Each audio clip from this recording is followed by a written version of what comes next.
a wind instrument, Brew. Alright, let's get things kicked off. Welcome to Wednesday Out of the Abyss. Hey, not Tomb of Annihilation this time. And last time you guys made a daring escape from the drow encampment of Vulcanvolve. I'm sure you all remember. Running for a couple of hours until your lungs were burning and exhaustion was taking you. I mean, some of you kind of the world going black on the edges just from complete and utter burnout in all the muscles over your body. You all came to a complete halt and rest in this cavern here. A nice enough place for the other places you've been through. Cold, with a bit of a river down the center. Fleeing from the drow hunting horns originally, you find yourself here. Some people just unable to run anymore, and at the very least a short rest, but most likely looks to be a long rest, and hope that you have made enough twists and turns that the drow that are tracking you will, have difficulties keeping pace.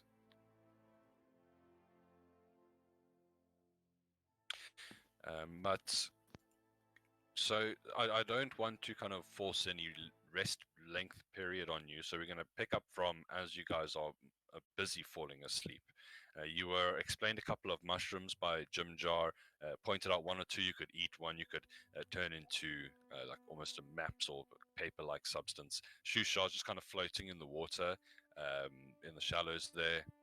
So he's gonna sleep. You can see some of the people, like Jim Jar goes to crawl under a mushroom. Aldith goes and crawls into the corner there. I think Stool will probably go over there and keep her company. Is Tuck not here today? I don't know. Not at the moment. That's bad. Before Mrs. regards. Pilwicken, Go ahead. Mrs. Pilwicken would love to ritual cast Find Familiar if she can. Give herself a little familiar bat that Do can. you need any incense or something to do that? Oh, yeah, I don't have. Yeah, you do. And a And brass 10 brazier. gold worth of charcoal, incense, and herbs. I sure don't have any of that. Yeah, you guys don't have to keep an eye out for very rarely a trader, or more likely maybe one of the underdark settlements. Yeah. Maybe I could get a. Is there, as far as the spellcasting focus, is that something you become attuned to if you don't have? I've always just had one as a character. I've never had Yeah. to. Okay. You attune to a magical one. Right. But a spell focus itself is just to remove the material component of the Right. spell you're casting. Right. I believe they're kind of like objects that have been imbued with power. Even some places kind of sell different focuses. Yeah. Cool.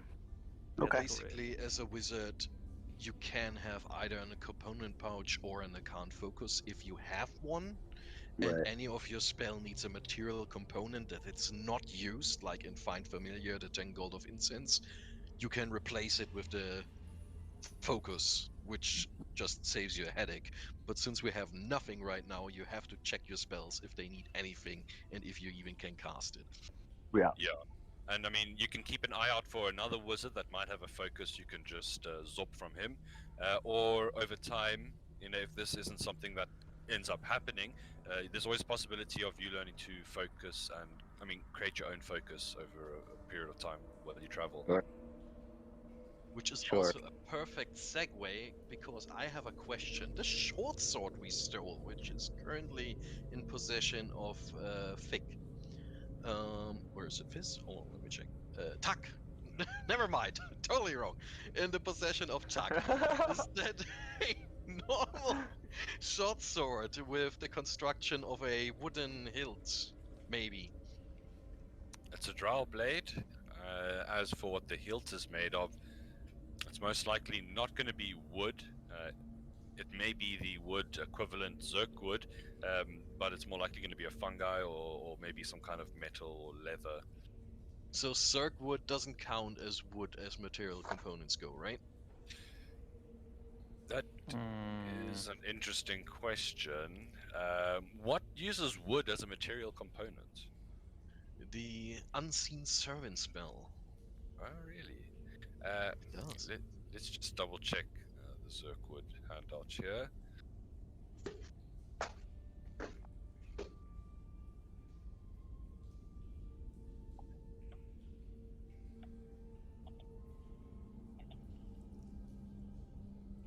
Oh, shucks, there it is. But just out of curiosity, are you guys planning, what kind of rest is this going to be? Well, I'm planning for a short rest, and I want to optimize my time if I can summon the unseen servant. I'd Okay. recommend we get a full rest. If If you we can short afford it. rest, you guys are going to be like zombies. Cranker's gonna work on Old Frank's mushroom flute until he passes out. Mushroom flute. It's one of the few sources of timber in the Underdark, is what it says. Timber's wood. So we'll say why not. Great. I will try to borrow the short sword since Tug is not here. I assume I can borrow it for an hour. Are you I'm- going to break the hilt? No, I'm just touching the hilt to cast my spell. Then I'm instructing my unseen servant. Basically, I'm talking to thin air right now. People might think I'm crazy. To chop those mushrooms that are pointed out to being edible and soaking up water. And I'm basically telling this unseen person to chop mushrooms and put them into water for soaking. And after that, I'm gonna pass out, healing myself, and sleep an hour. And then you see the sword just flying through the air and working. Potion Swirl, I don't recall you having such abilities. We talk later about this, and I'll just speak down in the dirt. Yeah. So yeah, outside of that, I'm gonna do a full rest, and I'm just waiting for my mushroom whistle. Okay, so Shoot. Cranker's also gonna try and stretch the mushroom and kind of to keep it tight using the crossbow bolt as like a splint almost. this is the Trillimac cap, right? Oh yes, the fungus stuff. Yep. Yeah. It can be cut and cleaned, so you kind of scraped it a bit, and now you're stretching it out. Are you intending to make some kind of like paper? I want to try and make it almost. Yeah, I don't know what the best would be. I was thinking like two thin pieces together with like a very, very thin gap, almost like how you would use your mouth to whistle. Okay, so you're talking about like blade of grass-sized pieces. Like you're just trying to make like a little hand whistle thing. Yes. It might work to emit sound. I don't think it would be classified as an instrument, if that's your end game. Okay, well, you'll definitely try. Okay, Until you find better materials. very well. So you can see the other people. Durandal's moved off to the side. Aldith completely passed out. You guys are welcome to kind of, all rally together. It is quite cold here in the Underdark, and you don't really have blankets, or you're sleeping on the hard ground. You're doing the best you can with what you've got at the moment, but at the very least you have your freedom for what it's worth. Looking around into the darkness, one by one, you will fall into kind of uncomfortable sleep, with every now and again a splash as Shusha swallows a bit too much water and kind of readjusts himself in his sleep. But for the most part, your dreams are not comfortable. Even though you have escaped, the imprisonment hasn't kind of left your mind yet, and just the generally being kind of lost in the Underdark, while better than being drow slave, still comes with its own plethora of challenges and troubles. Not even keeping watch this night, kind of everyone just passing out from complete exhaustion, you are woken the next morning by the sound of faraway horns blowing, kind of jerk up, choking on a bit of spit. Some of you looking around, completely bleary-eyed. Everything here is exactly the same as you've left it. I Well, the swear short that sword. horn is mocking me.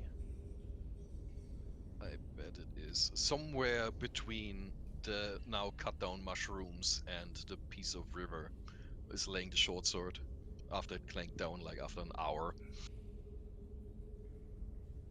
Well, I mean, you can hear Aldeth getting up, Prince Darendal, they're both on their feet. Jimjar is already. Oh, looks like we have to move again. Well, the horn, you can hear kind of faintly echoing through the passages. They've obviously picked up scent of your trail somewhere. They are not directly like in this cave with you now. So you can see the other NPCs are beginning to. Aldeth picks up stool and they begin to shake their legs a couple, scratch their eyes, and then begin to jog sleepily. Why Better is to it so stick bright? together. Can we see any exits besides the one we came in? Yeah, I mean, it's a large cavern. You can carry on through it and see where it goes, really. At the moment, so you guys really haven't had a chance to discuss who really knows what areas very well. At least I think. You also have Sareth with you. Is that correct? Sareth did make it, right? Yes, the elf made it. Yeah, here It's he just is. not on the map. Everyone made it except what's his name? Boopito. Popiro and Yeah. also Rond.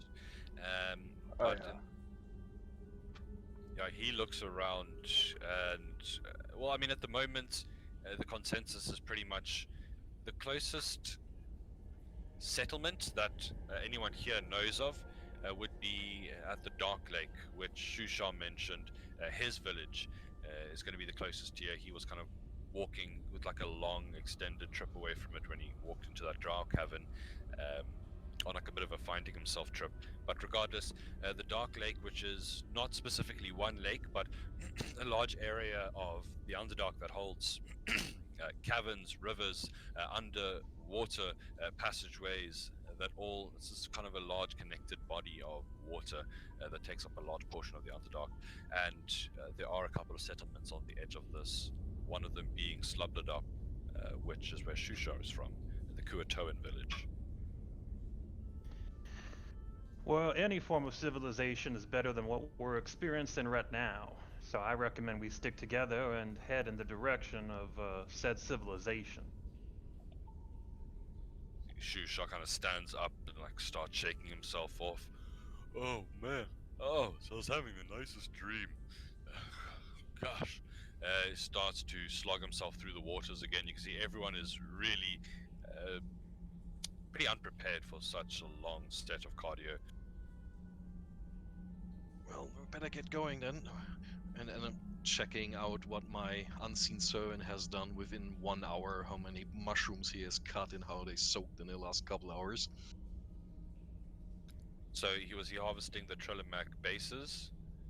Yeah, whatever food? Shimshar pointed out as edible and soakable, he cut down with the short sword and Was throw it in the water. the stalks of the larger mushrooms up here, so he could have grabbed all of those. He could have done those and soaked them for an hour. You've Well, got to dry them now, so you've got to unfortunately take them with you. I was thinking that you said they store water. No. Oh, some of these mushrooms are cask shaped, and there's like 2 or 3 here, which you can tap like a keg. But they're not like reusable containers or anything like that. So they're basically just edible mushrooms, which I soaked now. And now they have to dry so we can actually eat them in any kind of shape. So 2 different mushrooms. Those ones that hold the water, once you drink the water, you can eat the mushroom, but it's better to like roast it. These big ones up here, those are the ones you can soak the stalks, and then dry them to make a food like kind of like bread.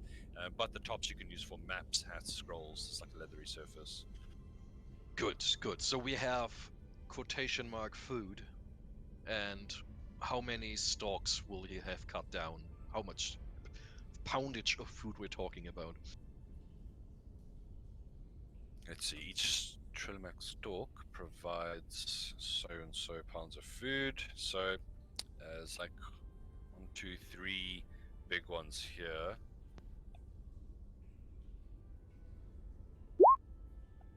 Let's see here. 7. Looks to be about 21 pounds of food. Perfect. I will give the biggest guys in the party the mushroom stalks to carry. I give back Tok his short sword, and Sure. with that, I will fill up my belly full of water, because that's probably the last thing we're seeing for a couple days, and I'm ready to go. Okay. Well, Shushar he lets it be known that he doesn't really know this area very well. He was kind of wandering out of his jurisdiction, so to speak. But if they can get near the Dark Lake, he should have a pretty good indication of where to go from within a couple of miles of the Dark Lake. So, for the moment, Elder doesn't really know this area either, but she is a scout, so she does have +5 on her survival. Jimjar and Sareth would probably be the most noticeable, although Jimjar knows more how to get to Blingdenstone, which is on the far side of the Dark Lake. He can at least get you guys in the right direction. This way, quickly, before they are upon us again with their poison darts. Yes. Franco, do you have anything for me? Just while we're running? Who? Franco? It take more time than I think. We chat later. Yeah, I don't think there's gonna be any progress Alright. for now. So for the time being, at least, you leave this makeshift resting place behind, and still hopefully a little bit ahead of the drow. You keep pushing into the underdark, muscles immediately starting to burn after the exhaustion of the previous day. It's just, we'll keep you on here for now. You find yourself heading deep into the caves of the underdark again. Immediately leaving this one, you can see the water drops off down a hole in the ground that is kind of just probably about half a meter wide, that goes straight down almost. You can hear the water kind of speeding up and rushing.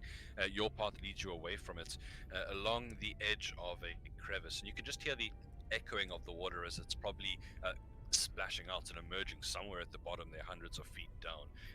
Every now and again on this ridge, and you're walking on an edge that's probably a couple of meters wide at most, and the drop, you can't really see how far down it goes, and it's at least you've got a fairly wide place to walk, but it's pretty uncomfortable. And it goes on like this for 1 hour, 2 hours, no branching off, no extra passages. You start to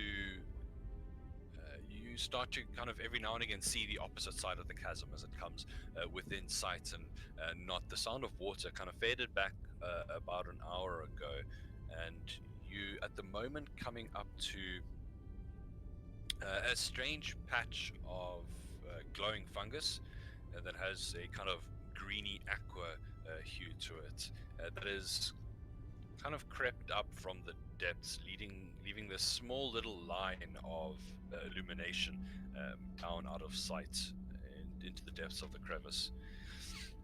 It's one you've never seen before, but there's lots of plant types you've never seen here before. None of the other characters kind of remark or say anything as they continue on, and you come to a dead end. It looks like the passage continues into the wall, and there's been some kind of seismic activity which has caused some rocks to kind of fall down and block off this end of the passage. You now find yourself kind of on the side of a cliff face, hundreds, maybe thousands of feet up from the bottom, and for what you can see, no way except through the rocks or backtracking about 2 hours. This is not good. Can we still hear them with the horn? No, you heard them when you woke up, but keep in mind that while you guys are sprinting kind of pell-mell, they don't know which off-branch you took, so they have to take the time at least to follow the signs. So they can't keep at the same pace as you, which is one advantage you have. So you haven't heard the horn since this morning. Well, it looks like we are 2 rats at the end of a maze here. Anyone have any ideas? Oh, is this even the right way to this schlop? As far as I can remember, we are heading in the right direction. Well, that's good, and I'm just being irritated and covering my eyes all the time, like it's too bright. I'm under sunlight. Hmm. What's wrong with those caves? Why is it so bright in here? It's just, it's like a brief patch of dim light around the moss. Oh no, he has now perfect dark vision for 120 feet, and he's not used to that. Of course. So he sees in color like it's normal daylight. And after 2.5 weeks of darkness and dim torchlight, it's like, oh, Eldest, you appear to be a dwarf. I know your people like stone. Very astute. Well, you know, in my old age, I try to keep the wisdom inside most days. This cave-in, do you see any opportunity for us to get around or under it? I mean, the big rocks are blocking the way. If we have enough muscle to pull them, they don't look like they're supporting the ceiling, or I mean, she kind of looks around a bit. It's possible we could just continue if we manage to widen the gap large enough. And we got some muscle here at least. She kind of gestures back to Prince Darendel and some of the larger people. Well, I say let's get to it. Oh, perhaps I could be of a little assistance. Miss Pilwicken cracks her knuckles and joins the strong guys at the front of the line. So she's gonna use mold earth to try to move some stone. She can move it. She can take stone and move it 5 feet away. Very nice. If there's a skill check, I'm going to be ready in my action to inspiration the boys doing the lifting.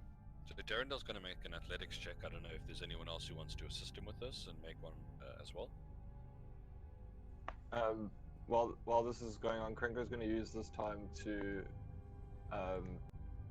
tear a piece of his cloth from his clothing, and use some of the mushroom, and use his spit to write some glyphs on it, and then he's going to hand it to Frank.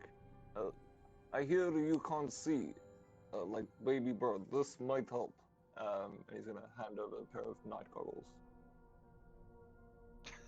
That's kind of funny. dirt goggles. So, just to Yeah, clarify here, in my inventory, my repertoire of things, I've got traveler's clothes, and now you were handing me magical night seeing cloth. This work, it's #1 goal in all of Kevin. You won't find better. I won't have any complaints, and you can see old Frank lift up his eye patch, and he is indeed missing that eye, but it's not sewn shut. It's a large, empty, hollow hole, and he takes the rune that you have and wraps it around the back end of the eye patch and puts it back over. And because of the magical nature, I'm assuming, of these goggles, my other good eye is affected with night vision. Nice. Beautiful. Ah! Now that I can see, I realize just how much danger we're in. You can Thank see you. our trouble now. All right. So Prince No one Dandal is else. going to make an athletics check. Someone should help him. I'm not much in the athletics department. You see Krenko Alden also- kind of step forward. Fine. He kind of starts rolling up her sleeves. Mrs. Wicken at that point is helping her at the side, and they begin. So we'll get a strength check and one here. 16 for Derendil, and why is that one whispered? An 11 for Eldith. So they start heaving and pulling at some of the boulders that Eldith points out as a good way to start kind of excavating, and they okay. They begin Yeah. to. This Yeah. this reminds me of an old story. And I I'm start rolling recounting my a, eyes as he's a going on. I start recounting a story of two brothers who were told to take a jug of water to the top of a hill, and they fought and fought to decide who would be the person first to the top of the hill. And they decided instead to work together and improve their chances overall. So I'm going to go ahead and roll a d6 here. +3 to their check. Very well. You kind of Mrs. yes. Mrs. Pilwicken interrupts the story at one point to make a correction. Like, oh, I was there. That's not quite how it went. The boy's name was Andrew. And then just goes back to molding earth. Okay. So with that, the process begins, and it's going to take a bit of time to clear the passage to be able to get through. And you're kind of listening, waiting on tenterhooks to any moment, expecting the drow horns to echo out throughout the chasm. And while you're kind of waiting, 5-10 minutes, while there's this constant motion in the background, pulling, heaving, is there anything you guys are doing in that time? All right. Oh. So Bork would be as further back as he can, and to keep an eye out behind, just in case. give me a perception check.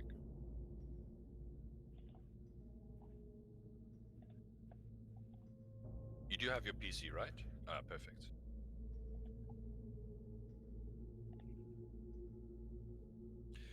So, a 15. One moment.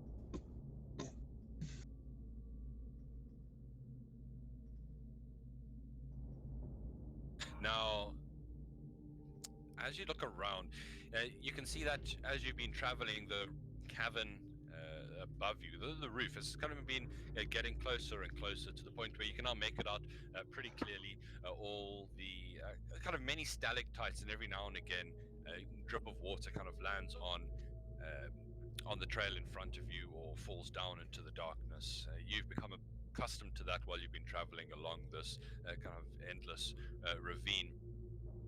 As you look around now, let's see here. Who would be at the back with him? Just out of curiosity. I'm up front, inspiring the boys. Fair enough.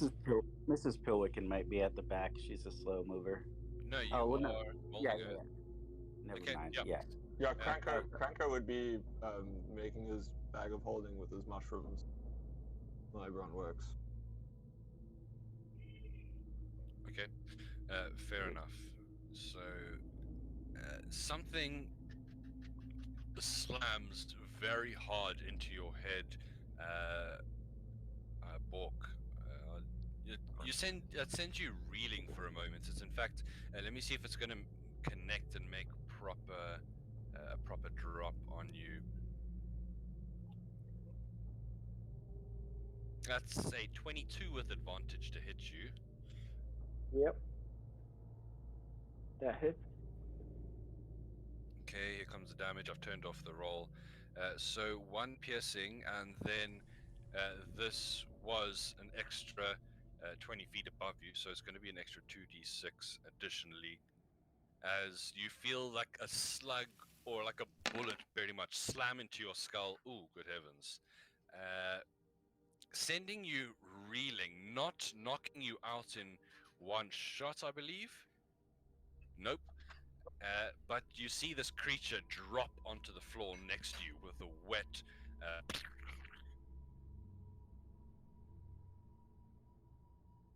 I will put this onto the map quickly, just the token, so you can see this. You see this small creature that's kind of like would easily be mistaken for a stalagmite as it lands next to you onto the ground. Unfortunately for it, it didn't manage to kill you in one hit, and you can see as it tries to roll away, it looks like its movement speed is only that of 5 feet. It's trying to get to the wall as quickly as possible to like climb up to the cavern again. As a Oh my. reaction, How I adorable. use as a reaction I use inspirational heal, and I shout at Bork. I shout at Bork. I don't recall saying you could lay down on the job, and you heal for 5. It's a cauterization heal. Yeah, because it's an epic burn. So, and now, as you are beginning to, this is actually a pretty good representation of roughly where you are, all kind of packed together on the ledge here. As you're beginning to kind of recover from that, the creature climbing up the wall, just like kind of like a slug trying to, just slime away with nobody really watching it. Can Before we attack it? it does, yeah, before it does, Bork is gonna. Is it within 10 feet? It can be. I mean, it's only moving 5 feet, so it's very easy to keep up with. Okay. We should kill Yeah, this he's thing. gonna go for it. Not happy something dropped on him like that. Okay. Bonus action.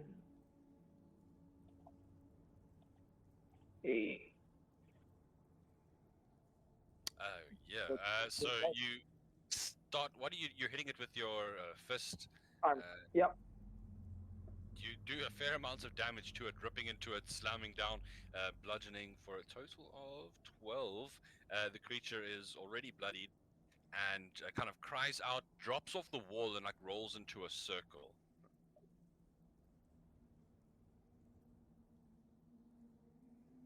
How high is the ceiling here? Right against the wall here, it's like 20 feet up. And this creature is how large? Is it tiny? Is it small? Oh, sorry. 7 actually is not gonna hit, but the crit does hit, so it's not bloodied yet. This creature is actually medium, and it looks like a large stalactite that disattached itself, and it's like that's how it hides out. Without that, you can see it's pretty much a stealth hunter, and because it didn't kind of take out Bork in relative privacy at the back, it now finds itself in a pickle. Are there any other on the roof? Yeah, that's what I was gonna just ask. Can I make a perception check to try and see if there's others like it?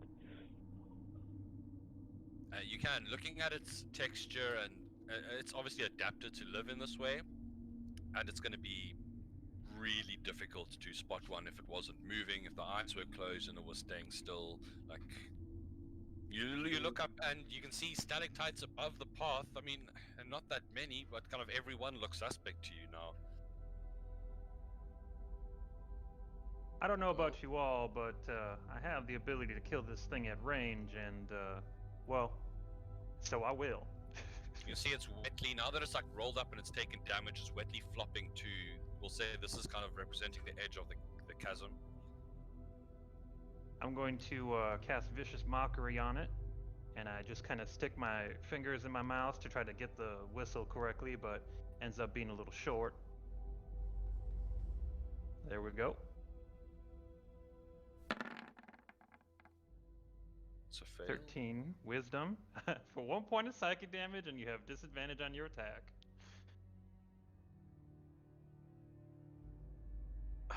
Very I'm well. just shaking my head and pushing. There's one more old round Frank. before this creature gets to the edge. Sorry to interrupt you there. Does anyone else want to throw anything Yeah. at this thing? Yeah, I'm gonna laser it. I'm pushing old Oh. Frank to the side and like, that's not how you do it. And I just point 2 fingers at it in Eldritch Blast. Okay, let's have it. Does a 13 hit? That will just hit. Hold on, wait. In fact, am I misreading this? I am misreading this. I apologize. That is his health, not his AC is higher. That does not hit. And shooting wide, I'm dropping my head and being like, okay, never mind. Wisdom wins again, Potion Swirl.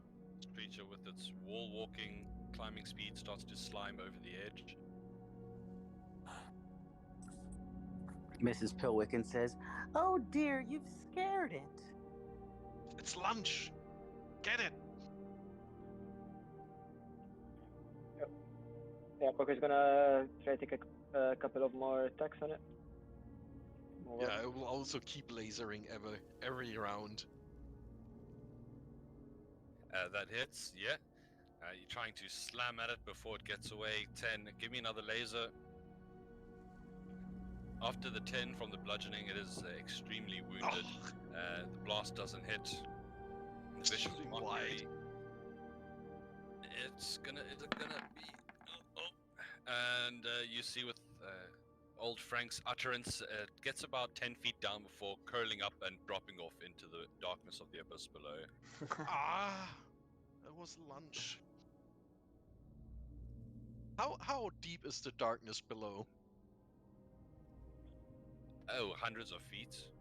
Hundreds of You would guess. It's much further than you can see, and you haven't seen the bottom this whole time. Oh yeah, that's no fun. We could have eaten that. Swirl, I noticed that you never made the connection you were looking for. I'm sorry, I'm starving. I can't aim. It's horrendous. Yes, well, next time try to use your words. Alright, Apparently, they hurt just as much. if you say so. Well, speaking about hurt, if we don't get this barrier out of the way, we're getting hurt. That's true. So, who was it that could speak Elvish and understand Prince Darendil? I speak Undercommon. Mrs. Pilwicken can. We are getting along quite swimmingly here. We've got quite the entrance. Just a couple of final moments, and now that the small necromancer has left us, it has become slightly difficult.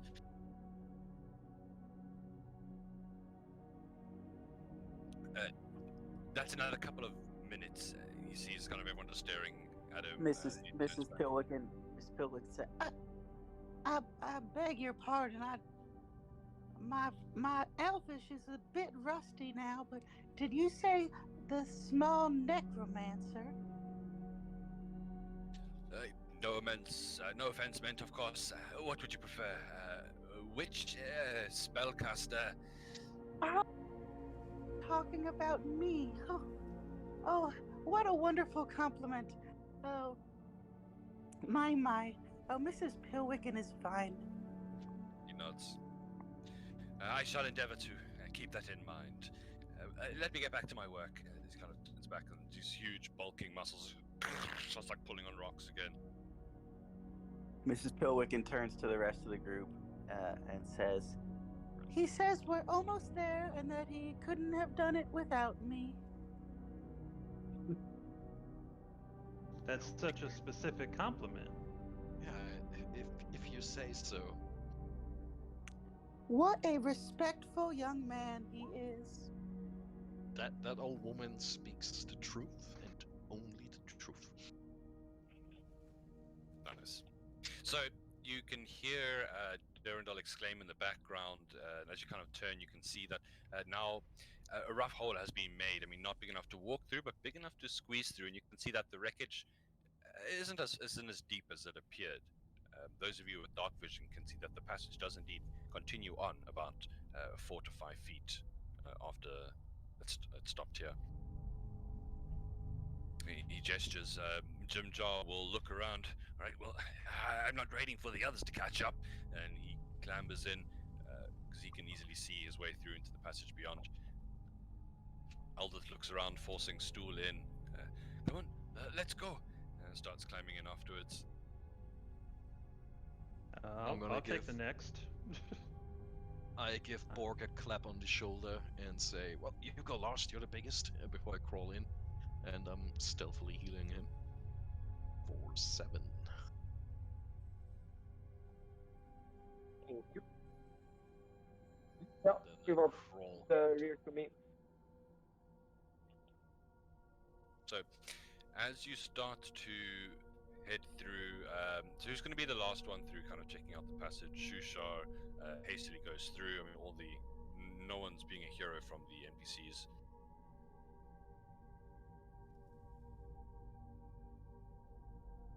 Do you say who's going to be the last one through? Just out of curiosity, yeah. The Mrs. passageway is Phillips. only closed Mrs. off Phillips. one Borg. side.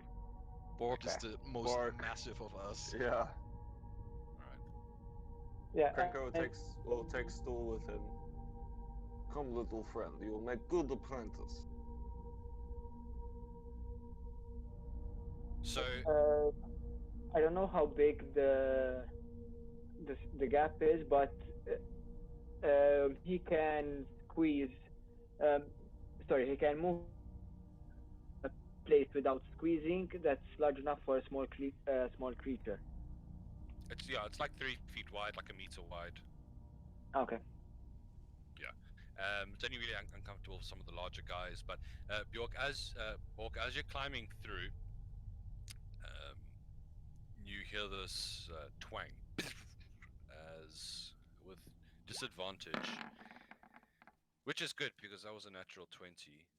So that's a pity I whispered that. It's a natural 20 and then a 22 to hit you.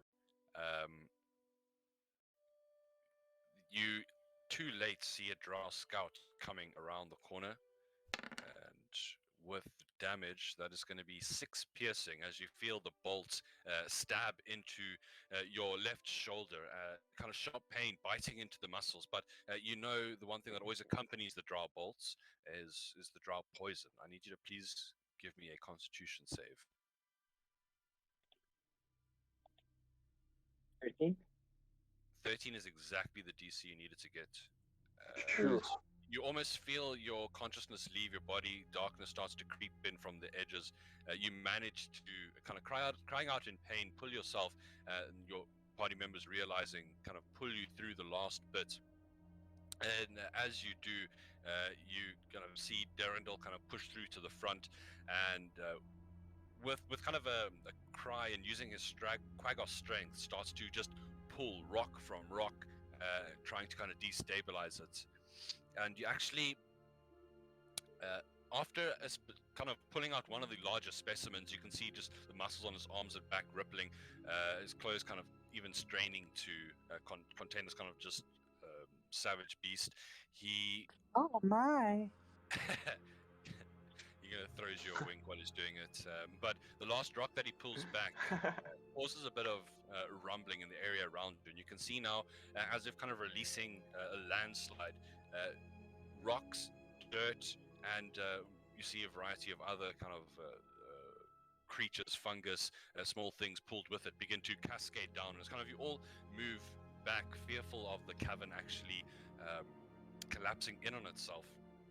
And you get one last look at a drow scout and another one coming up around the corner behind it before it's completely sealed again as kind of fresh rockfall traps off the connection between these two tunnels. Do we hear beyond the crashing rocks any screaming of people who got landslided? No, it looked like the drow weren't approaching closer than like 60 feet or so. And especially once the rocks started falling, you could imagine they probably moved back a bit. But in order for them to, they either have to dig through here or they're going to have to do the same and backtrack an hour or two to get to you. So at least it'll give you a bit of time to put some distance between you and them. Well, they found us, and we have maybe an hour or two. Should get moving.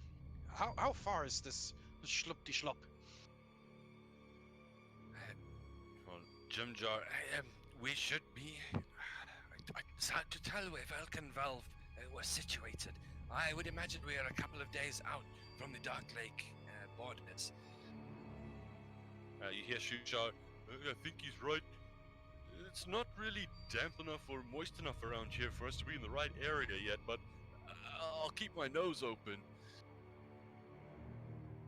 At the moment, though, you find yourself completely enclosed. No longer on the edge of a cliff, but one solid tunnel that is leading into the darkness. Well, one choice. I start walking. And I'm keeping looking up, seeing if there's any, pillars dropping down. Bork, how you feeling?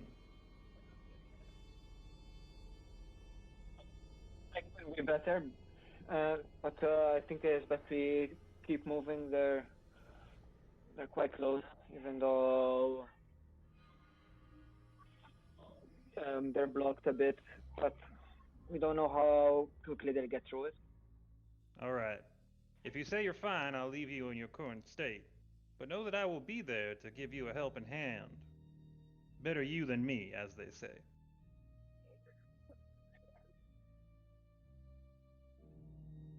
So, as you continue on, eager to put some distance between you and the drow party that is harrying you, thankfully blocked off by a bit of a rockfall for now, you head further into the relentless underdark. Now you've been traveling for a while. Eventually, after about an hour of traveling, kind of stop down, sit down, need a bit of water. Do you guys? So did you just kind of imagine everyone drunk from the casks as they found you're gonna have to start looking for a source of fresh water soon? Yeah, and we're probably eating the moist stalks as we walk. It's probably all gone by now because it's just enough. How many people are we? 4, 8, 10, 11? Just barely enough for a ration for everybody. Fair-sized group, yeah. And you begin to see corridors branch. You get into a bit of a cavern system, not more a system of crisscrossing passages that twist in varying directions, rising and lowering. And so, if anyone wants to, now a couple of questions have to be asked here, as you're going to be doing a fair amount of traveling at this point. If foraging is going to be taking place, that's going to affect your movement speed. What pace are you making, and is there any kind of general marching order you're sticking to? Krenko is definitely going to be looking for any kind of zerkwood, or like very thin rocks, like weird shaped rocks that he could use as tools. Yeah, that kind of jazz.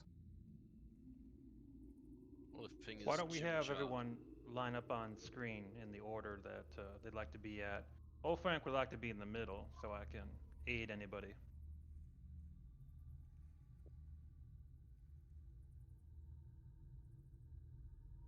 I'm probably really close up to Jim Jar and just, since he speaks common, just poking holes into him about everything that's there to know. What's around here, what's forageable, what to look out for. You don't have to go single file as well. No, Then I just did go it 'cause side by everyone- side with him. Side by side. everybody it else is. was. So Yeah. me and Prince next to each other, Kronko and Pillwicken, Tack and Sareth, however smart that is.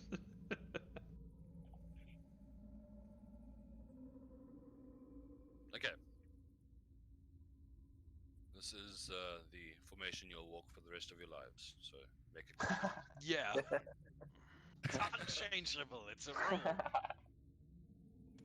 right, but you guys have a bit of a halfway break, eat some lunch as much as you can, and you're going to need to start foraging again. So,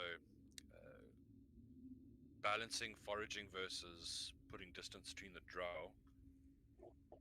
Mrs. Resetting- Pilwick Yes. is going to use prestidigitation to change the flavor of the mushroom bread to make it taste like a different type of mushroom. Maybe a mushroom that she was used to in the gnome forest.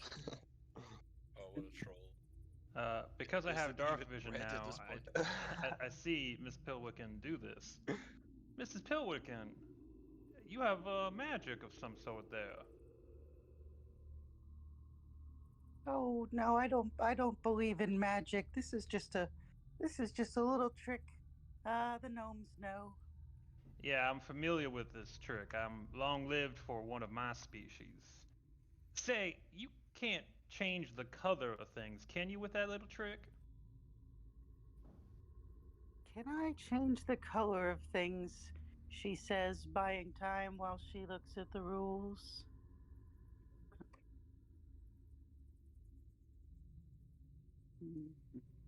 Can even make it taste like a warm mushroom.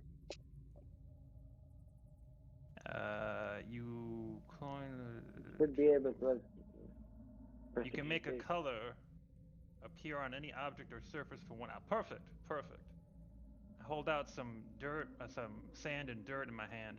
Could you just give me some red, blue, and green here? Oh, I think I know what you're up to, she says.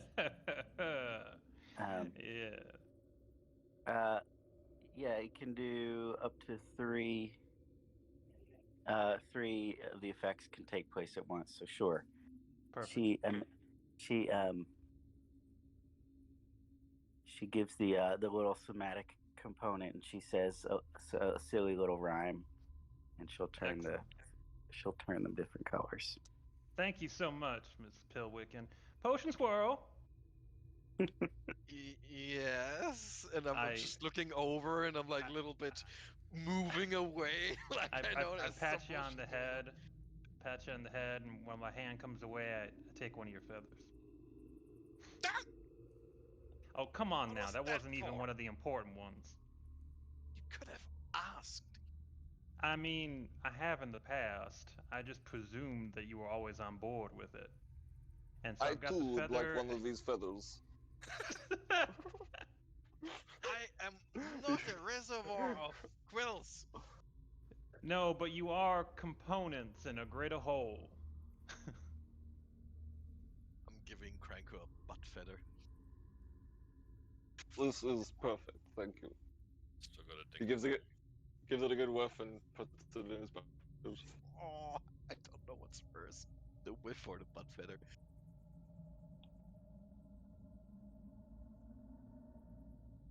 Anyone else while we're at it? Need a new pillow or? The Aldith's hand was raised, and she kind of drops it, realizing you're being sarcastic.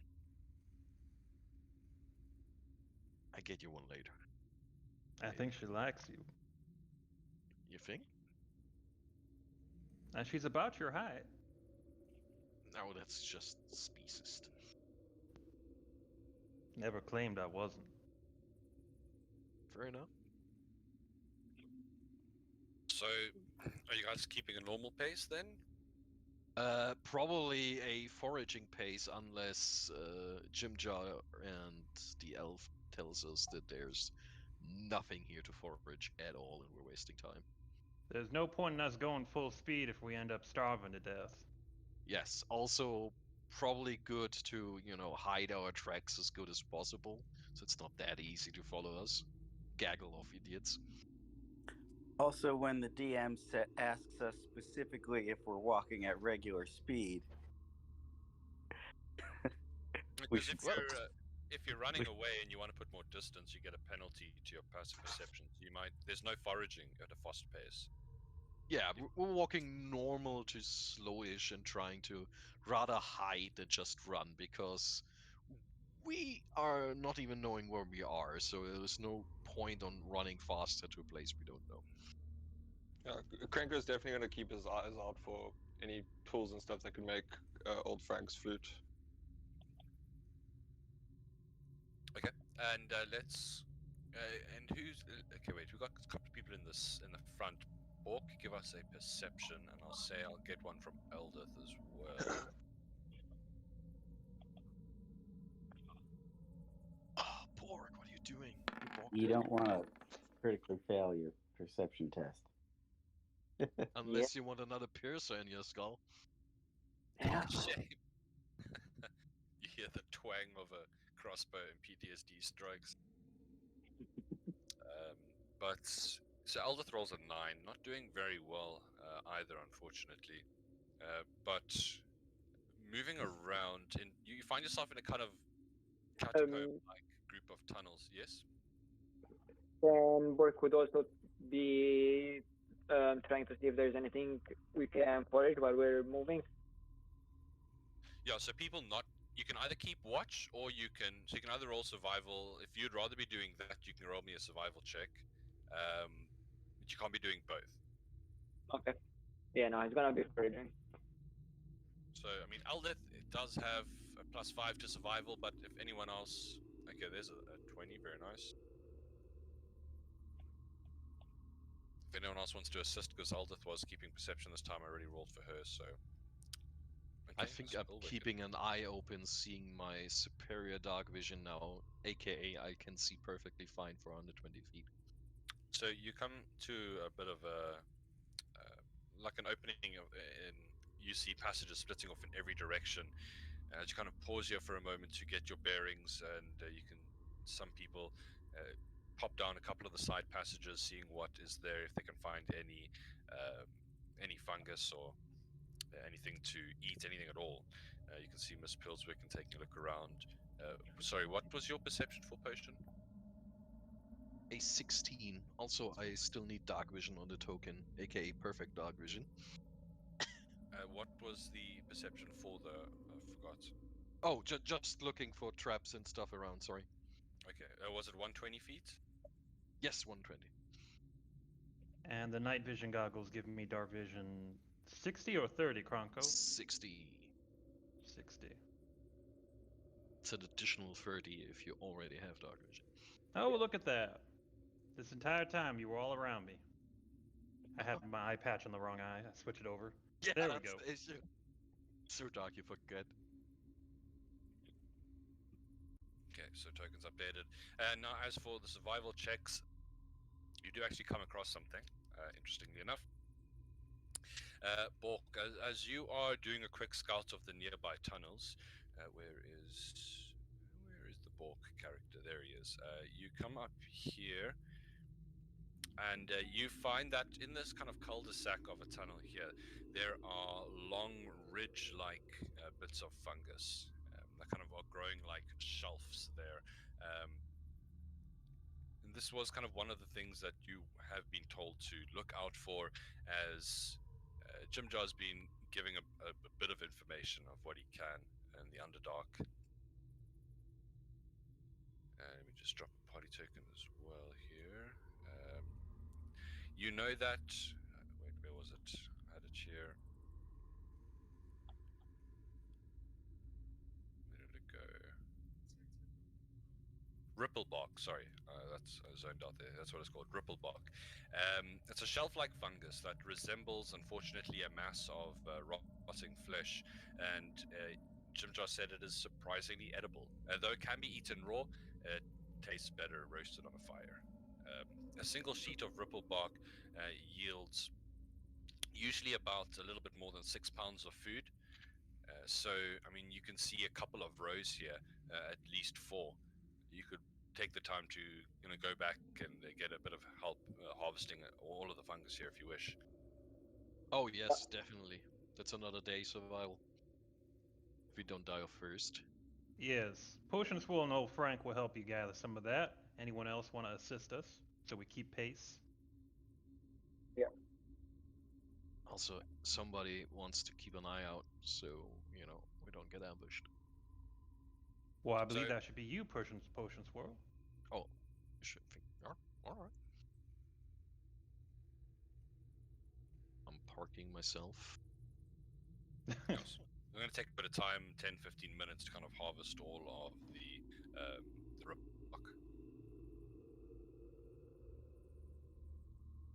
Hey, And welcome, there's Tech. our rogue stealing an hour of the session. How dare! Welcome. Feeling an hour of the set. Wait, are we an hour in? Yeah, Yeah, we're already daylight an hour savings, in. man. I thought we started at 2. That was 3 weeks ago. I don't know. Have I man. been? Time hasn't changed Have for I me. been?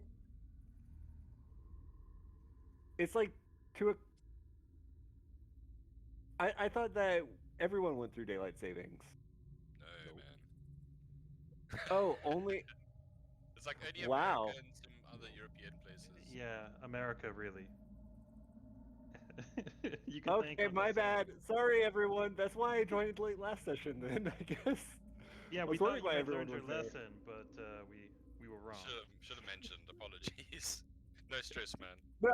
No. I thought that you made a post that like you were going through daylight savings and that we were going through it like a week after or something. Unless that was someone else. The only time I mention daylight savings is when I say that we don't have it here, so probably someone else. Oh. Anyhow, back. we're here now. Welcome, We welcome. rested. We got watch something the to YouTube eat. later. Oh, that works too. Yeah. Yeah, so the party, you guys just escaped. You collapsed into exhaustion after running for so long, and you were awoken by more drow hunting horns echoing in the distance down the caverns. You started running again. You spent 2 hours moving along a very thin cavern on the edge of a cliff face down a ridge of hundreds of feet, a drop of hundreds of feet. You came to a dead end and just managed to dig your way through the rock fall before the drow cornered you there. Bork's taken a couple of hits and a crossbow, but otherwise you find yourselves all right. You've traveled now for a couple more hours, free of the drow chase for the meantime until they find a way around, and the characters are exploring a set of catacombs, lots of tunnels winding in every direction, looking for food, water, anything. So Did we have extra rations from our other place that we were? yes, you No. harvested about 21 pounds of Trillimac stalks. There was also the barrel stalks, which you guys could have taken for food after you drank from. I realize that now. And now there's some ripple bark that's been found, which is kind of like a shelf-like fungus that unfortunately does look like rotten flesh, but it tastes when roasted. It'll fill you up at least. Who is carrying the food, by the way? Our bellies, because it's the food for today. We've had to eat on the go, so we've only had enough rations to really give everyone, there's 11 of us, by the way, a full ration today, and now with this bark, we'll probably have enough rations for another day and a half. We can spread it out Okay. amongst the group. I don't think any one Okay. person should have everything, given that, well, there is a group of drow trying to murder us all. Is this ripple bark quite sturdy? Depends what you mean by sturdy. Or is it like the texture of like meat, like a steak? Or is it quite stiff? No, it's not just like flopping wetly on the wall. It does hold itself up. Okay, It's so a shelf fungus, so it's fairly. Is it Play-Doh or magic sand? well, okay, because Krenko kind of wants to make like a pan flute vibes out of it. It's food. This you got to look past the just face value. There's magic in everything. If you say so. Let's see here. From that,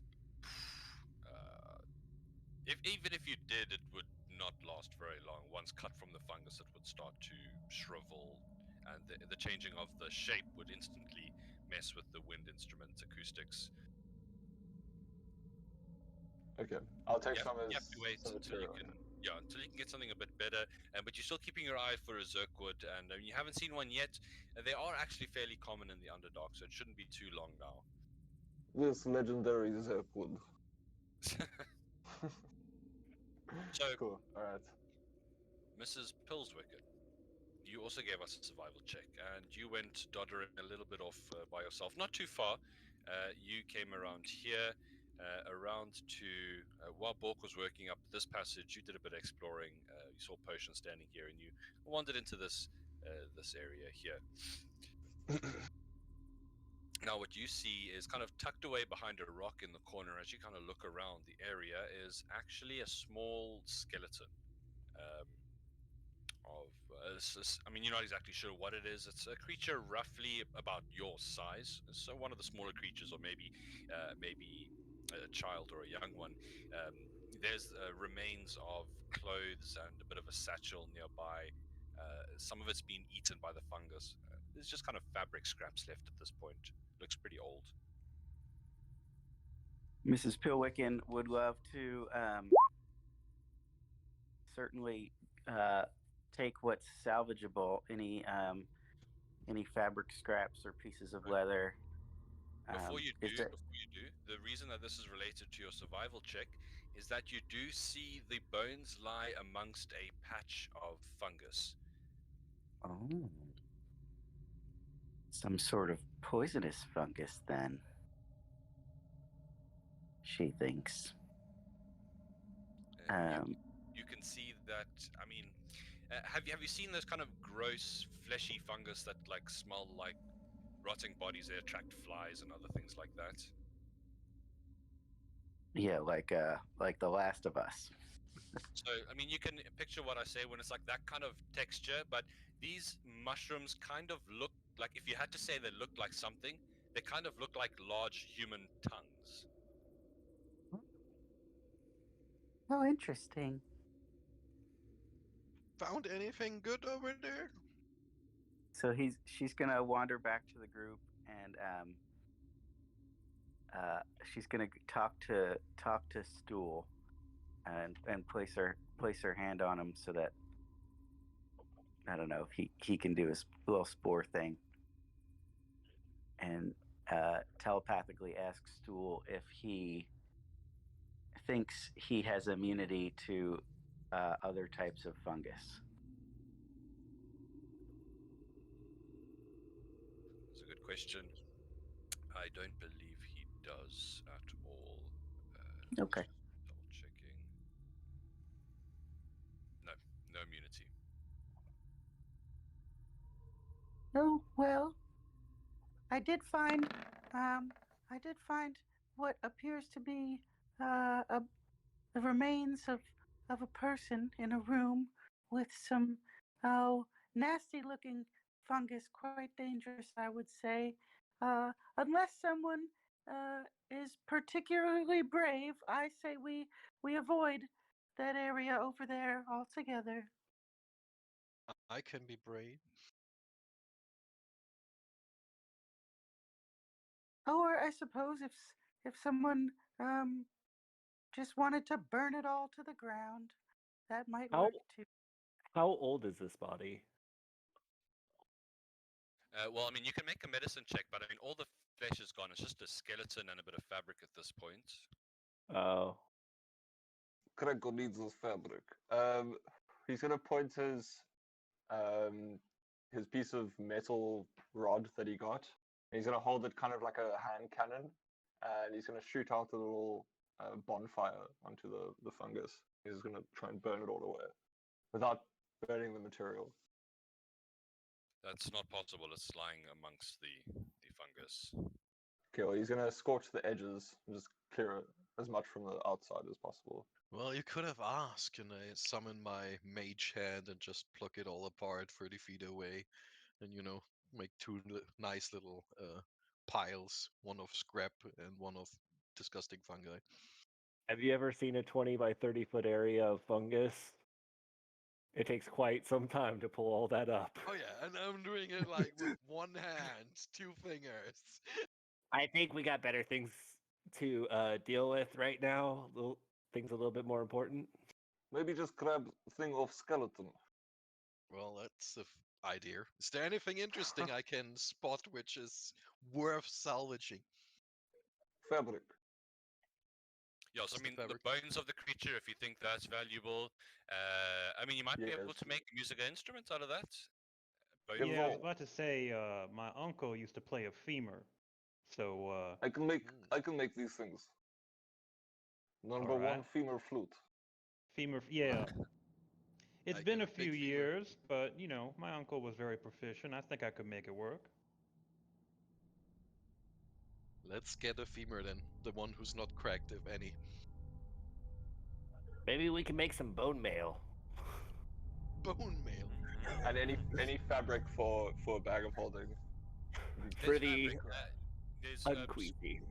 scraps of a shirt, scraps of long pants, probably about 3/4 of the material that the original articles of clothing had.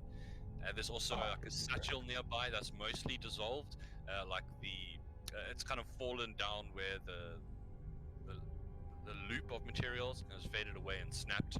The bag's got holes in it, and you can see there's something kind of poking out. I mean, there is an object or two inside the bag. Well, I'm trying to fish for anything with my little grabby claw magic hand. Yeah. See whatever I can carry out without disturbing the mushrooms too much. And you feel something prick your finger, and you come away with a little bit of blood flowing. Mage hand. Oh, mage hand. Okay, your mage hand Mage pricks its hand. finger, and the mage hand comes away with some mage hand blood flowing.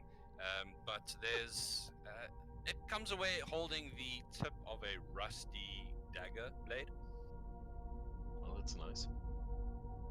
and you do see there's another object inside what looks to be a small.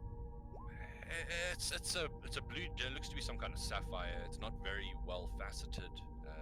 Probably going to fetch, you would guess, roughly 10 to 12 gold pieces. This is nice.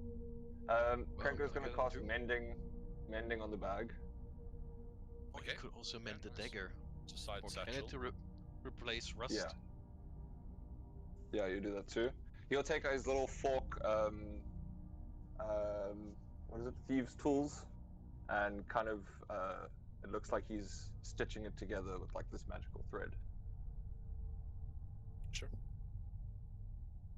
So you kind of you can see these strange lolling tongues as you've burnt some of them. The others, just with kind of the heat, have kind of flapped, moving over, lolling to the other side. But otherwise, nothing really happens.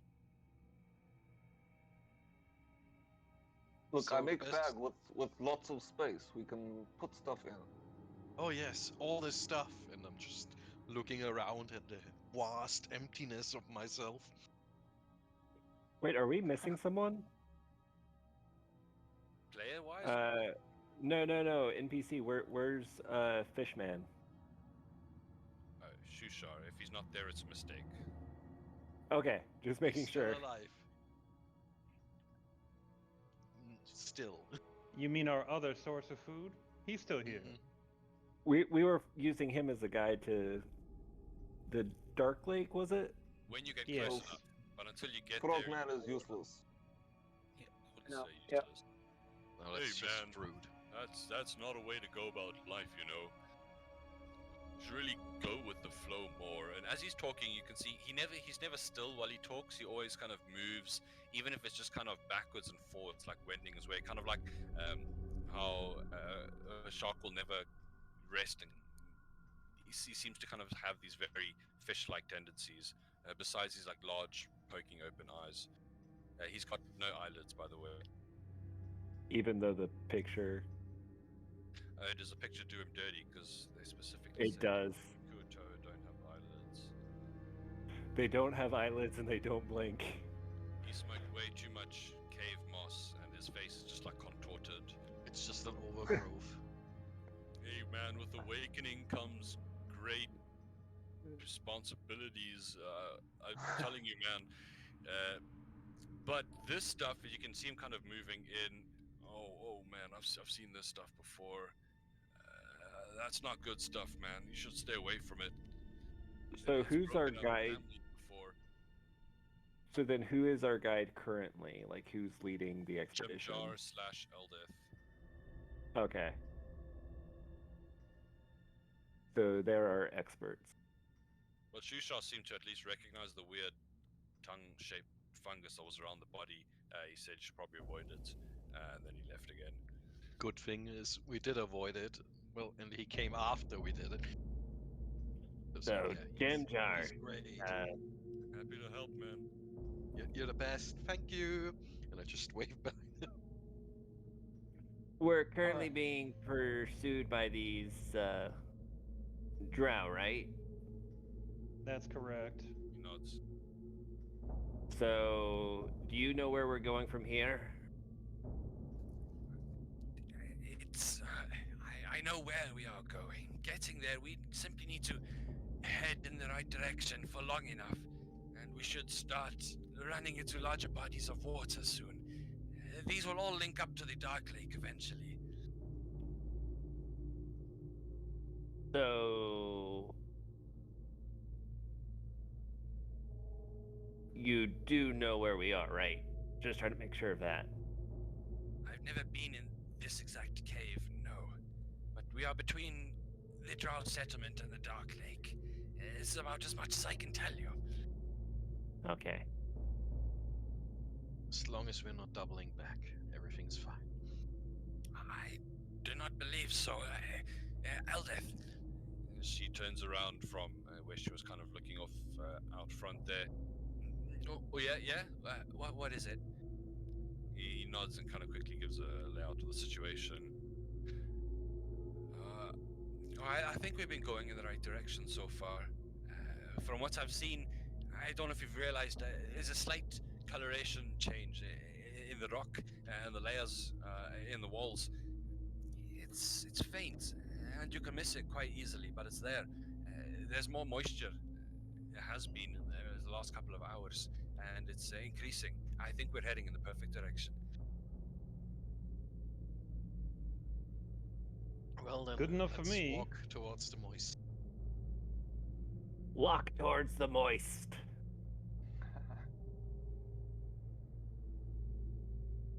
So you guys are happy with your little foraging trip for now, and you're ready to keep going? Unless we can find more foraging.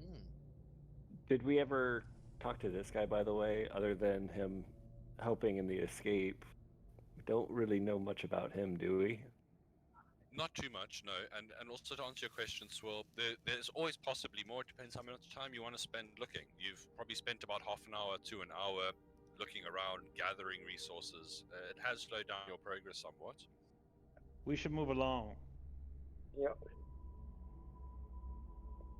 Okay. So, I mean, Sareth, for the most part, he's been keeping to himself. He has been staying with the group at the very least. He's been staying at the back, kind of keeping quiet, answering with one word answers as much as possible. It just doesn't seem like a very sociable person. But you're welcome to try and start up a conversation with him if you would like to. That's all up to you. Hack would be unable because he doesn't speak Sarah's languages, but maybe someone else can or would like to. So he speaks Elvish and Undercommon. Yeah, just shrugging at him. Dark, Yep. mysterious figures should be left alone to their own business until such time that they try to, fuck me over. Well, in that case, are you guys ready to continue on? Yeah. Yeah. We basically haven't eaten today. We have food for tomorrow. We need water. We have a big bag to put water in now, according to Kranko. Would Kranko would he have had enough? Okay, wait, no, never mind. I'm being silly. Could I have made the a water skin kind of vibes out of that first mushroom we came across? I mean, you have the bag of holding. Yeah, but he wants to make an alchemy jug. Oh. Making maps, hats, scrolls. The surface takes on dyes and inks as well, so I don't think you could make a water skin from it. Although, I mean, I'm not clued up on the processes for making water skin, so don't quote me on that. Maybe you could like rub animal fat in it or something, and that would work. You would need a stomach. Here we go. Thank you, Connor. Yeah, You would they- need a stomach. Okay. Well, we have 11 stomachs flying around, I at cut- least. Maybe a 12th. Yeah, kind of look over at the stool. Okay. Recoils. Cool, I'll make a plan. So, which of you guys would like to donate your body to a cause? It will mean infinite water. And lots of mail. I mean, we could just wait until we find the next creature. Don't have to kill one of our own. Well, I'm just speaking hypothetically, of course, in case one of you dies first. Right. Look, Perhaps speak frog that hypothetically doesn't blink. while walking. Speak while walking. I just And want Oh to yes, call we're, it we, stand. I quietly. assume we're walking and talking. Oh, Tack hears you say "speak quietly," and he continues to speak at his regular volume. I'm Well, I also think we- staying away now from Cranko and Tack. They're kinda sus. Fair enough. All right. So yes, DM, we continue our path. Perfect. Leaving the small little segment of the catacombs behind, you continue on the journey into the underdark. Let's just put you onto a nice blank map for now. Kind of ever heading towards, hopefully, the Dark Lake. It's getting to the point now where you're going to have to think about calling a break for the day. You've probably been traveling. You could probably put in another couple of hours, and then you would have to rest for fear of making exhaustion rolls, which is up to you if you want to put yourselves through that. Who is tracking the total food and water, by the way? I have tracked the food. I don't. We have eaten today, we're fine. Don't We have have water. 24 pounds So- of food. We need water by Yeah. tomorrow, or we're starting to get messed Yeah. up. So, I'm one, I'm thinking that we should continue trekking on, if only because if we make distance and then rest, after that hour we would remove the exhaustion. But it's just whoever is not exhausted would have to keep watch. so keep in mind disadvantage on ability checks. So, for instance, your perception will be bad. If someone if fights happen, grapple checks, things like that. Yeah. For ability checks, that's one thing. For like perception, it's basically since we have like 10 people still, I'm pretty sure some of us will pass for the day, and then we can just basically those of us who are too exhausted can sleep while the others keep watch. Yeah, I don't know about you, but I'd rather not be one of the ones with the short straw. And I rather die relaxed than tired. Wait. Yeah, okay, that makes sense. That makes sense.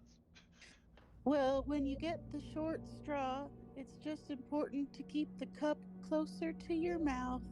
Alexa answers contributor that I translated. In Italy, an album becomes a gold record. I don't know why you alerted my Alexa device. Are you sounding like his mom or something? No, it's a news lady, I think. Sorry about that.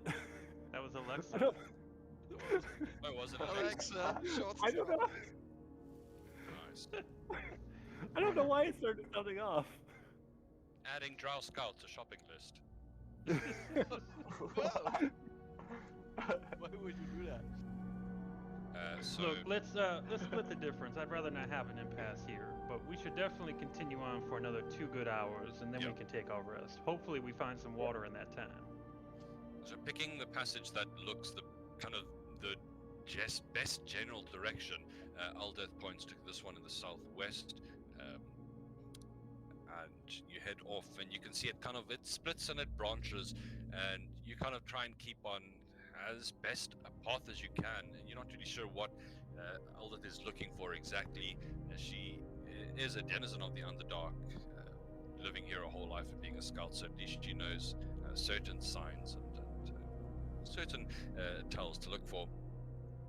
Eventually, you see Shushar sniff, tasting at the air, and just kind of what you were missing on the side of the caravan, on the side of the passage that you're passing by, almost are hidden out of sight by just the way that the rock is formed.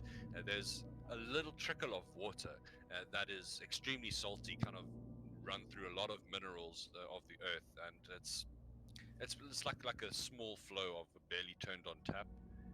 But you can see Shushar seems to be interested. He's sampling some.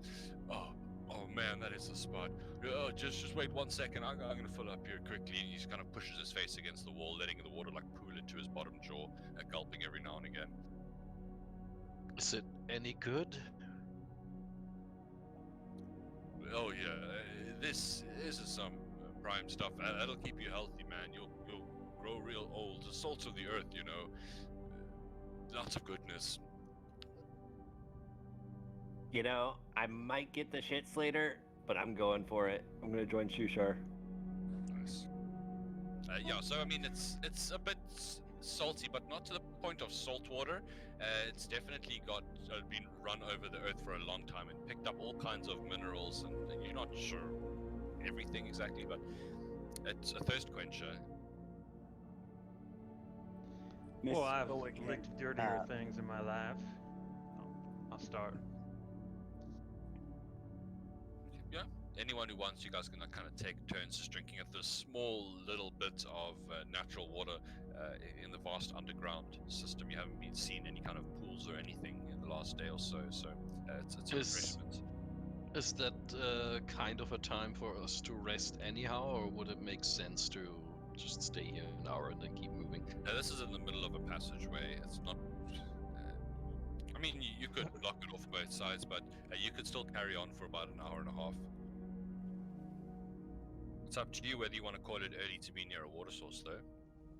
Yeah, because that's if we have to wait to get a drink anyhow all the time, so We might as well fill up our barrel stocks and then head out as soon as they're full. You can't refill them; they're not reusable. Yeah. After you They're- drink they're them, not? after you drink them, you pick them and you eat them, or they're gonna start rotting because they're just a natural fungus. Yeah. Ah. This does bring up a good point, though. It's one of the few situations where we can only be approached in two different directions, and we do have a source of water before we head out for a long day tomorrow. I'm actually not opposed to setting up here. All in favor? I like it. A good stay. I could use a rest myself. My ankles are a little bit swollen. Oh, I could help with that. I know many techniques. Oh Sounds my. kinky. Oh my! How is Is that? Mrs. Pillican blushing? Now, gather around, everybody, for the rest. I'm finally feeling more like myself here, and while I lack an instrument, I look over at, where are you, Kronko? As you're like drilling a femur out for me. That will be soon resolved, but please listen to my story so that you might all be inspired for tomorrow's journey. And during our rest, I will be using the new Bard feature, which is Inspiring Song. 2 of you can have inspiration. Which 2 will it be? Well, the first answer is Potion Swirl. He's my partner, and this is part of the agreement. And the second person will be Kronko, because he's making me a femur flute. Oh yeah. So after the rest, Kronko and Potion Swirl, please remember you have inspiration, and please don't forget to use it. Perfect. Okay. Is that when we wake up, or can we use it like during watch?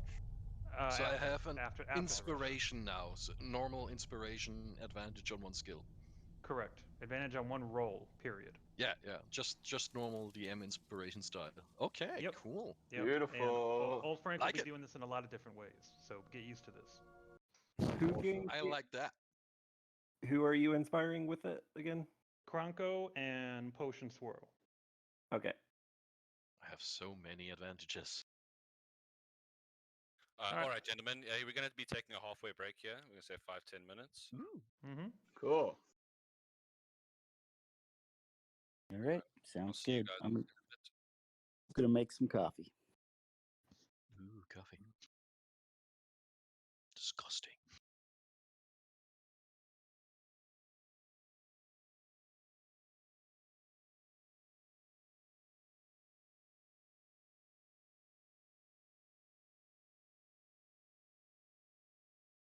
So does anyone here, or well, I guess everyone's muted. Never mind. No, I'm here. I'm here. I'm here. I'm Good to still see here you. as well. They're all Does just munching. anyone have a Tesla? No. Let me think a second about. No. I have a Twitter account. Do you now? So I'm in the Elon Musk school of product. I just don't have a Tesla. It's like that movie. It's like, does anyone have any survival training? I wasn't in the Boy Scouts. Were you in the Boy Scouts? Nope, but I ate a brownie once.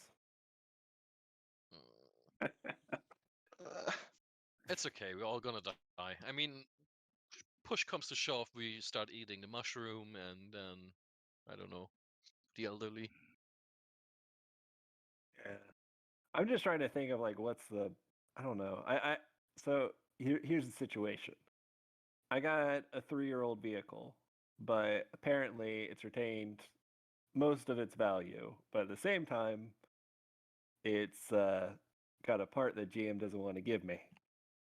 So I'm thinking of upgrading it to a Model Y because apparently it still retained most of its value. So I just have to pay the price difference. But I don't know if that's worth it. I don't know. You're talking to a man who doesn't even have a driver license. You're good to talk to. You're a good listener. Well, if you don't get the part, the question is, can you get the part otherwise? Well, so there's a recall on my battery, and my battery is already malfunctioning to where I can't drive it long distance. Otherwise, it's got like 50% efficiency, and basically it drains quickly on the highway. Well, don't they have to replace it if it's a recall already? Yes. It's been Get it recalled for replaced. 2 years. Then get it replaced. I've been waiting, but they don't have the battery. Then give back the car.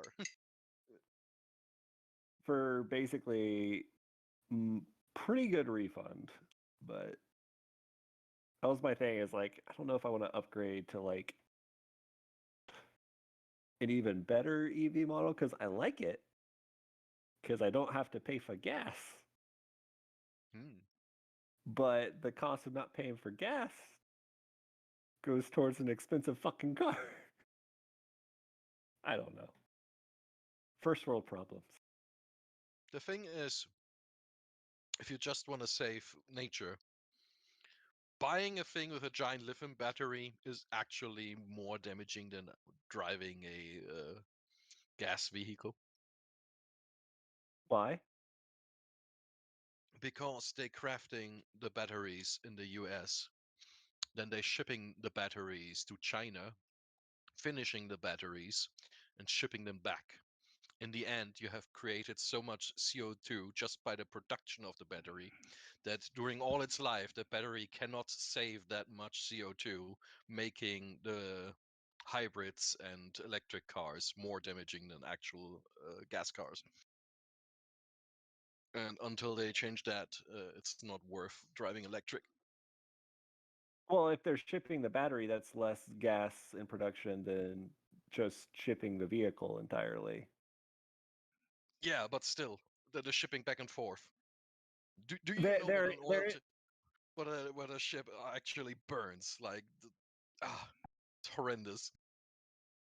Boats in general, yes, but that's why I was saying, like, shipping a battery and the production of a battery versus producing an engine and shipping the entire vehicle as one, because they don't ship just the parts, they ship the entire vehicle. But True. that goes. Still, But there was a they- documentary where it's explained super in detail and how much worse it is. I mean, it's a little bit older by now, at least 5 years, so it might have changed. I am not Yeah. trending with cars because, again, no driver's license, no car. Yeah, I think but ultimately the long term is that electric cars retain eventually, value. yeah, and eventually They they'll be retain way better. they that- retain their value, as well as they're cheaper to maintain. Eventually, they become a little bit worth it, but at the same time, it's like, if I'm getting a Model Y, it's only because I like the features of it, not because I'm trying to save money. Sure. Fair enough. I think the current issue is just how the mining practices of getting the lithium out of the ground is kind of a mess at the moment. But Oh, that too. it's Another problem. everything's a mess. Another problem is also getting rid of it, because it's not something that they can reuse. So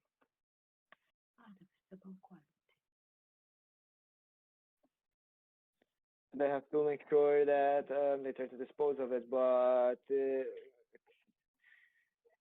takes a long time for it to decompose naturally. So environmentally, it's not really that great.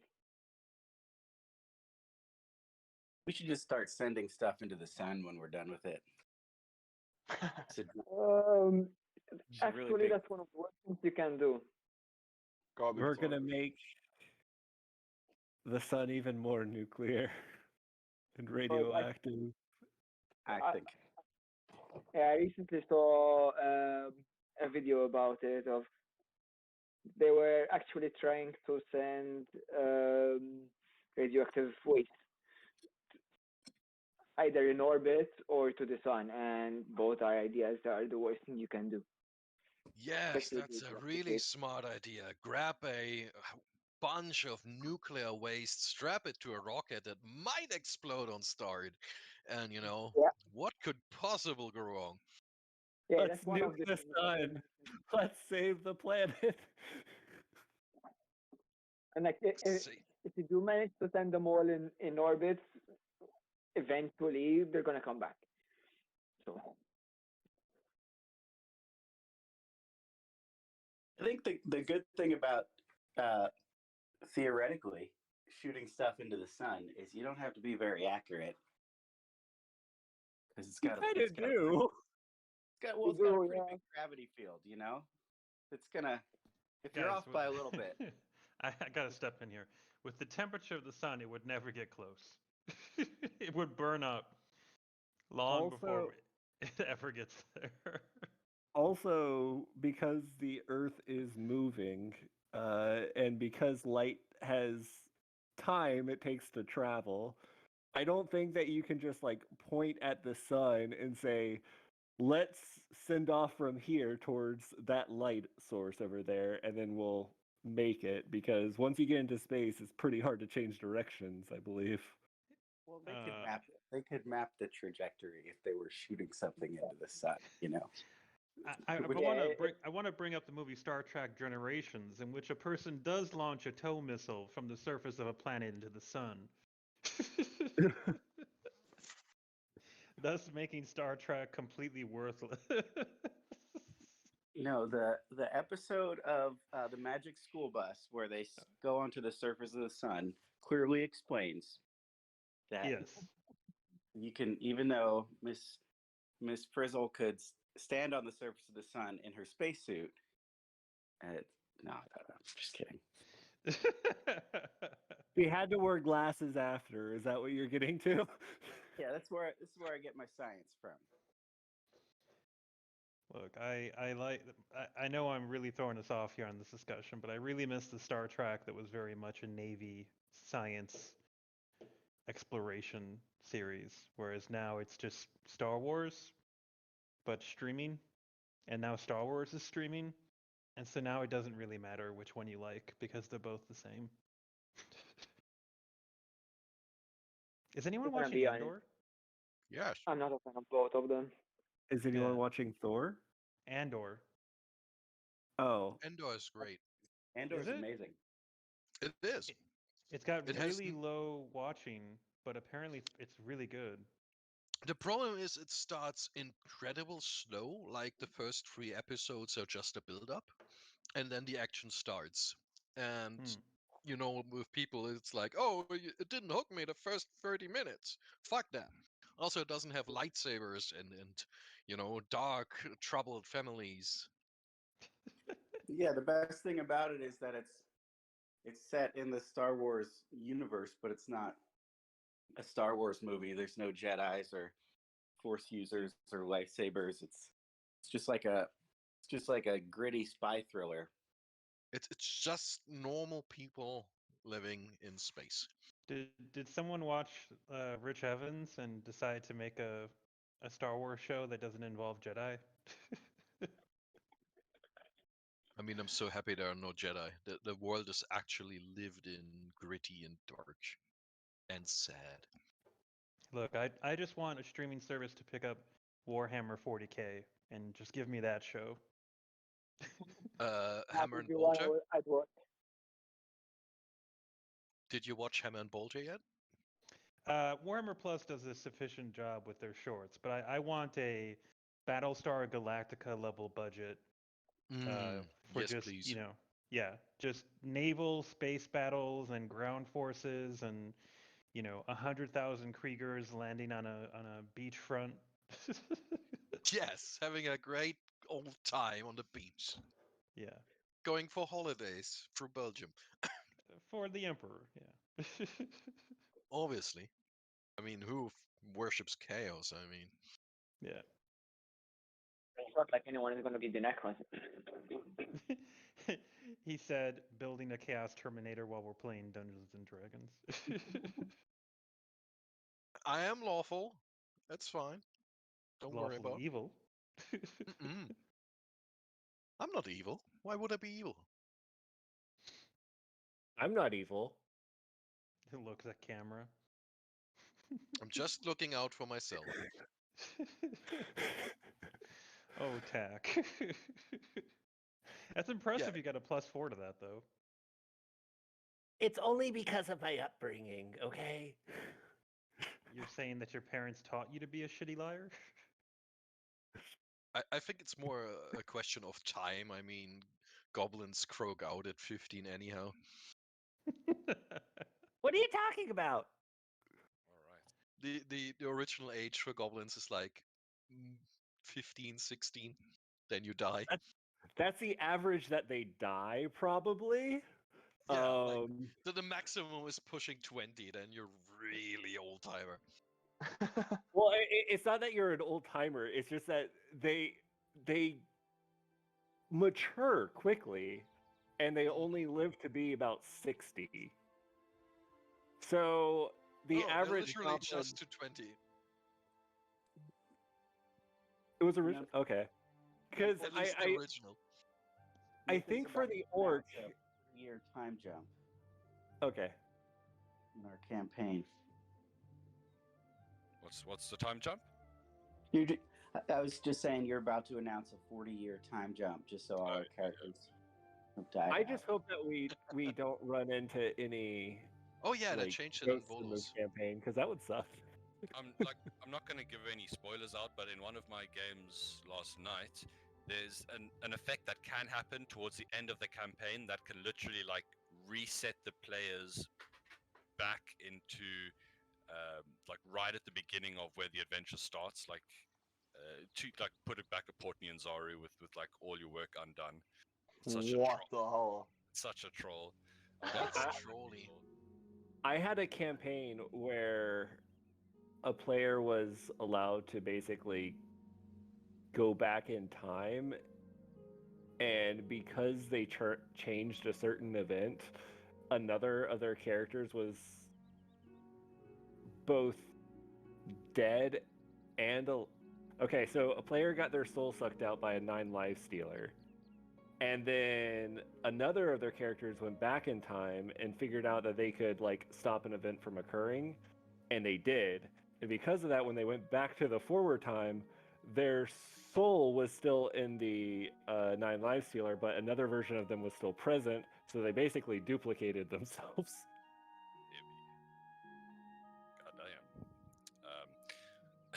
Okay, well, let's get back into things for now. As you find yourselves now in the middle of, it's a fairly open passage. At this point, it's widened out quite a bit, and while it's not exactly tall, it's almost like it's like a flat horizontal passage, and from side to side, most likely about quite wide at about 80 feet. And are you kind of camping near, or actually I've got this passageway map that I found. Are you guys camping near the wall? Yeah, close to the water. Taking zips. Having a nap. Probably having a guard rotation this night because, you know, not dying is great. Yeah, on Krenko's watch, he's just gonna work on the fever flute. I'll do watch with Kranko. Give him my eye while he's working on my prize. Okay, very well. Let me actually just jump to one of the other My maps. question is, do we Yes. still have anybody who has not dark vision? NPCs included.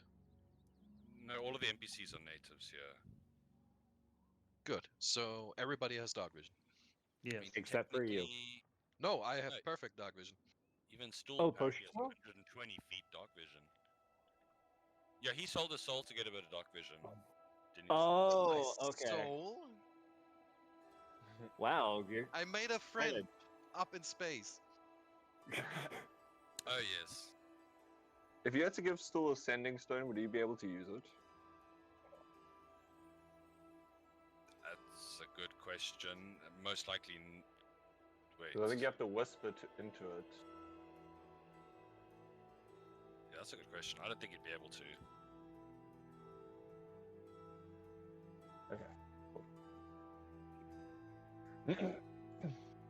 Hey, there we are. Everyone's here. So you can see Sareth sitting off to the side. He also had some water.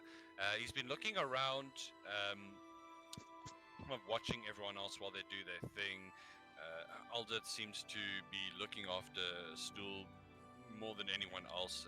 She's very grateful for any help, just keeping the little guy on track. And Prince Darendal, you can see sleeping, not really feeling like accepted amongst the strange group here, keeping himself apart.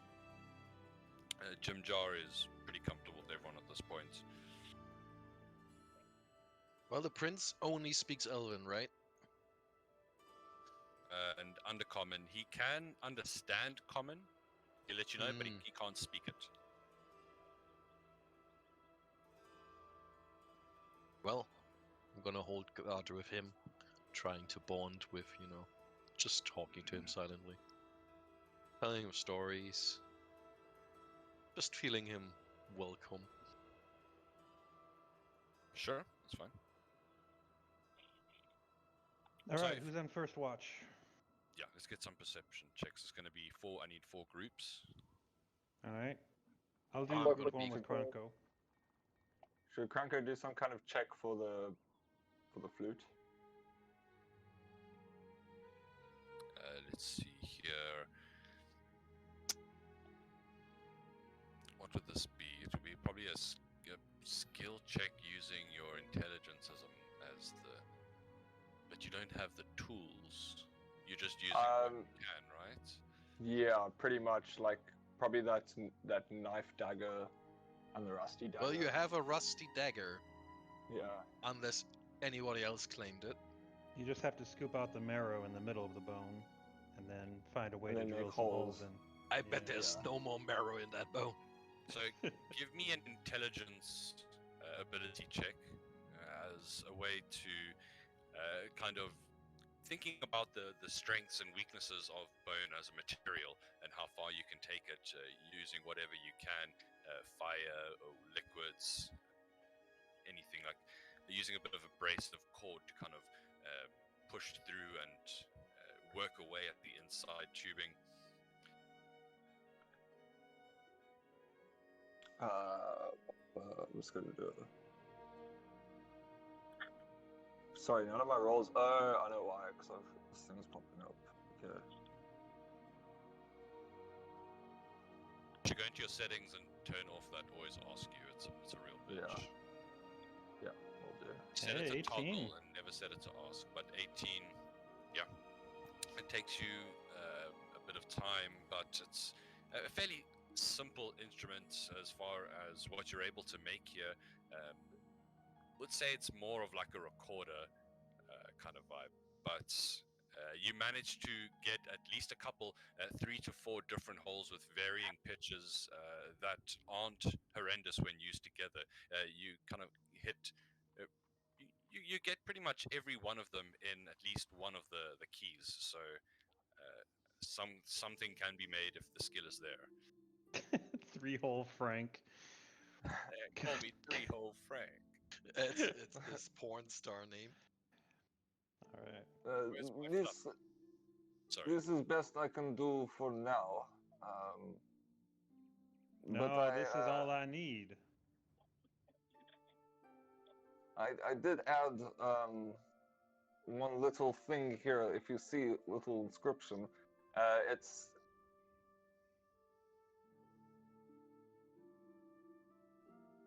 Are you cutting out? Are you talking?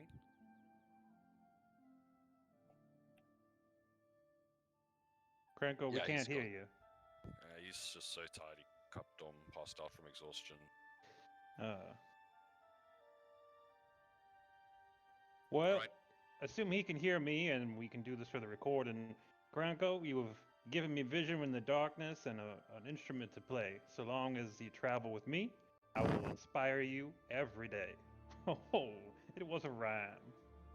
Nice. Okay, that's to you, future Connor. But in the meantime, 19 for perception. and this is for your watch, right? Yep. sorry, my Wi-Fi cut out there for a sec. That's right. You He missed gave you all a the heartfelt praise. thanks that will never be repeated. Watch the video for the thank you. What is inscribed on it? We missed that part. It's the enhanced arcane focus. No shit. So while he's holding the item, he gains a +1 bonus to spell attack rolls. In addition, he ignores half cover when making a spell attack. Is it just the attack rolls and not DC? I believe it's just the attack rolls. Okay, above Yeah. board, I don't have any attack roll spells. So you're gonna want to save that for Miss Okay. Pillowick or one of the other spellcasters. Okay. But you've Okay, done enough cool, for good me. to know. You've given me vision in the dark, and now you've given me this instrument. But what do I see, oh Dungeon Master? With what, as you look at the instrument? No, as I look around on patrol. For your perception, 19. First, let me check something here. You're keeping an eye out, watching for any signs. I mean, you can imagine, while it's good to have a source of water here, that's probably the same said for any amount of creatures that make their home here. So you're keeping a keen eye out. If anything, is going to make its way to get a bit of a refreshment while you guys are here. And for the most part, well, for the entire part actually, nothing bothers you on this watch, and we can go ahead and get some more from everybody else. Who's going to be taking second, third, fourth? You're welcome to load those checks in there. I'm gonna take second with the prince. Okay. Both will take the last one, and I already rolled 7, unfortunately. Okay. Pack will So- watch with Ceres. I guess, on the 3rd. Perfect.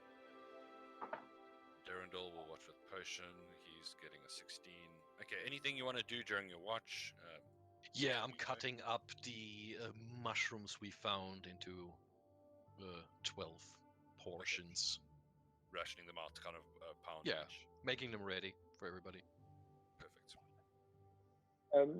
Towards the end of the watch, like within the last half an hour of the watch, he's gonna start his morning exercise. Starts with like a 20-foot sprint and then back and back again, and just keeps going like that for like 5 minutes. Then he does a couple of other exercises, and the last 2 minutes, 2-3 minutes, he meditates. Very well. So I don't know if we've got a roll from the 3rd PC here. Miss Bullswicken, was that you? Who said they're keeping 3rd watch? She can. She can wake up and do a perception test. Yeah, so anyone just give me a perception that hasn't already? Go. 17.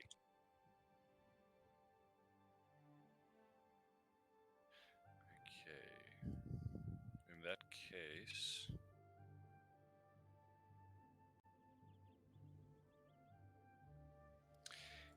about halfway through your watch, Miss Pulwicken, and who are you? Or do you have a partner on your watch here?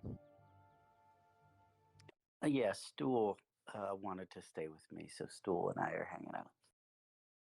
Very well. He's keeping company, and he's got the rapport spores on, and he's conversing with you in his mind, and telling you a bit about where he comes from, a place called the Neverlight Grove. And that's pretty much what he talks about the whole time, and how he's really excited to go back and kind of see the elders here, or see the elders there again. And he hopes that they're still there in the same grove, kind of missing his family. He tries to communicate a little bit what it's like to be away from them. It's like always having your friends in your head the whole time, and then suddenly they're all gone, taken away, as he's kind of been like cut off from communicating with all of his people. From what he gets across, they're usually quite interconnected in their society and their communications. Oh, my child, that must be so hard for you. But